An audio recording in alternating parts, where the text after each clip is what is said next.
1 million Australians back to work. Biggest budget black hole in history. Tough coronavirus restrictions. The jobless rate continues to climb. Another coronavirus-related death. It is not a threat. Physical distancing rules. Two largest budget deficits in history. Asymptomatic spread. Exhausted? You're not alone. In March, there was a swell in traffic to news sites as the pandemic spread around the world. Nielsen found a 42% increase in unique visitors to the top 5 news sites from last March to this March. But since then, it seems like we just want to switch off. The very nature of it, whether it's about health or the economy, has been pretty negative.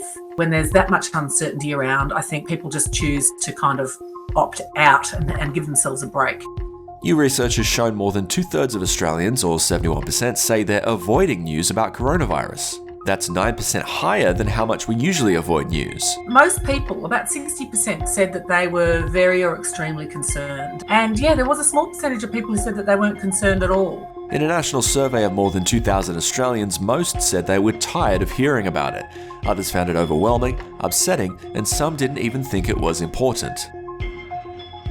Women and young people find the news the least relevant to their lives normally. But during the pandemic, it's women and young people who have had the biggest increase. Women were much more likely to feel an increase in anxiety because of coronavirus news than men, and younger people, Gen Y in particular, have found the news coverage more anxiety-inducing than older people. So older people have just kept consuming news at quite a high level, whereas younger people have increased their news consumption. The report also found a connection between news consumption and stockpiling. People who have been consuming more news than usual were most likely to say they had stocked up on essentials, compared to those whose news access had stayed the same or decreased.